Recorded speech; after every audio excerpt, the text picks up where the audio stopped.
আসসালামু আলাইকুম এভরিওয়ান, কেমন আছেন সবাই? এই ভিডিওটা যে যেখান থেকে দেখতেছেন আশা করি সকলে অনেক ভালো আছেন।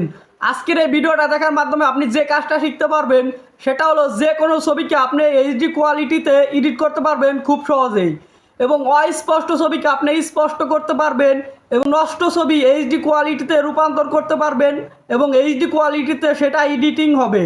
আপনি আজকে এই ভিডিওটা দেখার মাধ্যমে সেই কাজটাই শিখতে পারবেন, তাই ভিডিওটা টানাটানি করে দেখবেন না। আজকে আমি লাইভ প্রুফ দেখাবো আমার গ্যালারি থেকে একটা নষ্ট ছবিকে এডিট করে এইচডি কোয়ালিটিতে রূপান্তর করে। এডিটটা আপনাকে করতে হবে না, আপনি শুধু জাস্ট একটা ক্লিক করবেন, আপনাকে এডিট অটোমেটিক করে দিবে। তো আর কথা না বাড়িয়ে কাজটা এখনই প্র্যাকটিক্যালি দেখাই দিব। তার আগে ছোট্ট একটা রিকোয়েস্ট, ভিডিও দেখে যদি আপনার এতটুকু উপকার হয়ে থাকে বা নতুন কিছু শিখতে পেরেছেন বলে মনে হয়, তাহলে অবশ্যই ভিডিওতে একটা লাইক করে দিবেন, এবং ভিডিওটা যদি ফেসবুক পেজ থেকে দেখে থাকেন তাহলে অবশ্যই পেজটাকে ফলো করে দিবেন। আর ইউটিউব চ্যানেল থেকে দেখে থাকলে অবশ্যই এরকম প্রয়োজনীয় ভিডিও পেতে চ্যানেলটাকে সাবস্ক্রাইব করে দিয়ে সাথেই থাকবেন। তো চলেন শুরু করা যাক। চলে আসলাম মোবাইল স্ক্রিনে। শুরুতে আমাদেরকে একটা অ্যাপ্লিকেশন ইনস্টল করতে হবে। তো ইনস্টল করার জন্য আমরা মোবাইল স্ক্রিন থেকে চলে যাব প্লে স্টোরিতে। তো এই যে আমার প্লে স্টোর দেখতে পাচ্ছেন, তো এখান থেকে প্লে স্টোরিতে একটা ক্লিক করব। তারপর এরকম একটা ইন্টারফেস চলে আসবে। এইবার এখান থেকে উপরে এই সার্চ অপশন দেখতে পাচ্ছেন, এখানে একটা ক্লিক করব। এখানে ক্লিক করলে এরকম ইন্টারফেস চলে আসবে। এখানে লিখবো রিমিউনি, REMINI, রিমিউনি লিখে কিবোর্ড থেকে সার্চ অপশনে ক্লিক করে সার্চ করব। সার্চ করার পরে অনেকগুলো অ্যাপ্লিকেশন চলে আসবে। তার মধ্যে থেকে এখানে এই যে অ্যাপ্লিকেশনের লোগোটা ভালো করে দেখুন, এবং এই লোগোটার উপরে ক্লিক করবেন। ক্লিক করলে এরকম একটা ইন্টারফেস চলে আসবে। এবার এখানে দেখুন ইনস্টল লেখা রয়েছে, এই ইনস্টল লেখা অপশনে ক্লিক করব। এই অ্যাপটা আমাদের মাঝে ইনস্টল হয়ে যাবে। ইনস্টল হওয়ার পর এরকম ইন্টারফেস চলে আসবে। তারপর এখান থেকে যে ওপেন লেখা বাটনে ক্লিক করে অ্যাপটাকে ওপেন করব। ওপেন করার পরে এরকম একটা ইন্টারফেস চলে আসবে। এইখানে দেখুন একটা অপশন রয়েছে গেট স্টার্ট, এই অপশনে ক্লিক করব। তারপর এরকম একটা ইন্টারফেস চলে আসবে। এইখানে দেখুন অ্যাকসেপ্ট অল অ্যান্ড কন্টিনিউ, এই যে এই অপশনটার উপর ক্লিক করব। তারপর এরকম ইন্টারফেস চলে আসবে। এইখানে দেখুন কন্টিনিউ বাটন চলে এসেছে, কন্টিনিউ বাটনে ক্লিক করব। তারপর এখান থেকে যে অ্যারো বাটন চলে এসেছে, এখান থেকে পরপর কয়েকবার অ্যারো বাটনে ক্লিক করব, অর্থাৎ যে কয়বার অ্যারো বাটন আসবে সেই কয়বার অ্যারো বাটনে ক্লিক করব। 3 থেকে 4 বার সম্ভবত অ্যারো বাটন আসবে। ক্লিক করার পর এরকম ইন্টারফেস চলে আসবে। দেখুন এটা হচ্ছে পেইড সফটওয়্যার, এটা আপনারা ফ্রিও ব্যবহার করতে পারবেন। আমি ফ্রি ব্যবহার করে দেখাই দেবো। তার জন্য এখান থেকে এই ক্রস বাটনে ক্লিক করে কেটে দেবো। তারপর এরকম একটা ইন্টারফেস চলে আসবে। এখান থেকে গিভ অ্যাক্সেস ফটো, এই যে অপশনে ক্লিক করব। তারপর এরকম ইন্টারফেস চলে আসবে। এখান থেকে উপরে এরো বাটনে তারপর ক্লিক করব। ক্লিক করলে এরকম ইন্টারফেস চলে আসবে। এখানে দেখুন এই যে গিভ অ্যাক্সেস টু ফটো, এই যে অপশনটার উপর ক্লিক করব। তারপর এখানে অ্যালাউ চাইতেছে, অ্যালাউ বাটনে ক্লিক করে অ্যালাউ করে দেব। অ্যালাউ করার পর এরকম একটা ইন্টারফেস চলে আসবে। আপনি যদি মেয়ে হয়ে থাকেন তাহলে এই ফিমেল লেখা এই অপশনটা সিলেক্ট করবেন, আর যদি ছেলে হয়ে থাকেন তাহলে এই মেল লেখা এই অপশনটা সিলেক্ট করবেন। সিলেক্ট করার পর এরকম ইন্টারফেস চলে আসবে। এইখান থেকে তারপরে এগ্রি অপশনে ক্লিক করে দিবেন। তারপর এরকম একটা ইন্টারফেস চলে আসবে।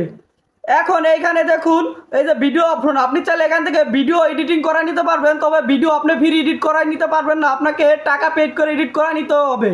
আপনি এখান থেকে ফটো ফ্রি এডিট করতে পারবেন, সেটাই আমি দেখাই দিছি। তো এখান থেকে যে গ্যালারি আইকন দেখতে পাচ্ছেন, গ্যালারি আইকনে ক্লিক করব। এখন আমাদের সামনে আমাদের গ্যালারিটা ওপেন হয়ে যাবে। তো আমি আমার গ্যালারি থেকে সবচেয়ে নিঃশ্বাস যে ছবিটা রয়েছে সেই ছবিটাকে এইচডি কোয়ালিটিতে রূপান্তর করে দেখাই দিছি। একটা অস্পষ্ট ছবি, একটা নষ্ট ছবিকে এডিটিং করে দেখাই দিছি আপনাদের সামনেই। তো এখান থেকে দেখে আমার সেই ছবিটা এই যে, তো এই ছবিটা আমি সিলেক্ট করতেছি। তো আপনারা ভালো ছবি এডিটিং করতেও পারবেন, কোনো সমস্যা নেই। তো আমি জাস্ট দেখাই দিছি। তারপর এখান থেকে ইনহ্যান্স লেখা এই অপশনে ক্লিক করবেন। ক্লিক করলে এরকম ইন্টারফেস চলে আসবে। এইখান থেকে ক্রস বাটনে ক্লিক করে কেটে দিবেন। তারপর এখান থেকে এই যে দেখুন ছবিটা, এই স্ক্রল বারটা শুধু ডাইন দিক থেকে টাইনে বাম দিকে দিয়ে দিবেন, ডাইন দিক থেকে টেনে বাম দিকে দিয়ে দিবেন, তাহলে অটোমেটিক এডিট হয়ে যাবে। এছাড়াও এই যে নিচে কিছু টুল রয়েছে, আপনি এখানে ক্লিক করবেন, আপনার অটোমেটিক এডিট করে দিবে। আপনি শুধু এই সাইন বাটনে ক্লিক করবেন, এডিট হয়ে যাবে। আপনি শুধু এই যে দেখুন আমাদের এডিটিং করা ছবি, ঠিক আছে। তো এখানে আরও এডিট করা যাবে, তার জন্য এই যে কালার অপশন, এখানে ক্লিক করব। অটোমেটিক কালারটা তারা সেট করে দিবে, আমাকে শুধু কালার অপশনে ক্লিক করার পর এই সাইন বাটনে ক্লিক করতে হবে। তো সেম এখানে যে কোনো টুলের উপরে আপনি এইভাবে ক্লিক করবেন। এই যেখানে ব্যাকগ্রাউন্ড ইনহ্যান্স লেখা আছে, অর্থাৎ এই টুলগুলোর উপর আপনি শুধু ক্লিক করবেন, তারা এডিট করে দিবে। আপনি খালি সাইন বাটনে ক্লিক করবেন, তারা অটোমেটিক এডিট করে দিবে। তো এখান থেকে সাইন বাটনে ক্লিক করব। তো এই যে দেখুন আমাদের আসল ছবিটা, এখন আমাদের এডিট করা ছবিটা দেখব। তার জন্য এখান থেকে এই যে এই স্ক্রল বারটা ডান দিক থেকে টেনে এই যে বাম দিকে এভাবে দিয়ে দিব। এই যে দেখুন আমাদের ছবিটা কিন্তু এইচডি কোয়ালিটিতে এডিট হয়ে গেছে। কত নষ্ট একটা ছবি এইচডি কোয়ালিটিতে এডিট হয়ে গেছে। তো এটা ডাউনলোড করার জন্য এরো বাটনে একটা ক্লিক করব। তারপর এরকম ইন্টারফেস চলে আসবে। এখান থেকে এই সেভ অপশনে ক্লিক করব। সেভ অপশনে ক্লিক করলে একটা অ্যাড চলে আসবে, আপনাকে এই অ্যাডটা দেখতে হবে। এটা একটা পেইড সফটওয়্যার, আপনার ফ্রি ব্যবহার করবো এই জন্য অ্যাডটা আসবে। তো অ্যাডটা শেষ হয়ে গেলে ক্লোজ বাটন ক্লিক করে কেটে দিব। তারপর এরকম ইন্টারফেস চলে আসবে। এখান থেকে এই ডান অপশনে ক্লিক করে দিলে এই ছবিটা গ্যালারিতে সেভ হয়ে যাবে। তো এখন গ্যালারি ওপেন করে দেখাই। তো এই যে দেখতে পাচ্ছি ছবিটা ডাউনলোড হয়েছে। এখন এখানে ছবিটা ওপেন করি। এই যে দেখুন ছবিটা এইচডি কোয়ালিটিতে ডাউনলোড হয়েছে, পুরো জুম করেছি, এক ফুটাও ফাটে নাই। তো এটা কিন্তু সর্বোচ্চ নিঃশ্বা ছবি যেটা আমার গ্যালারিতে ছিল সেইটা এডিট করে দেখাইলাম। তো আর ভালো ছবি এডিট করলে আরও ভালো এডিট হবে।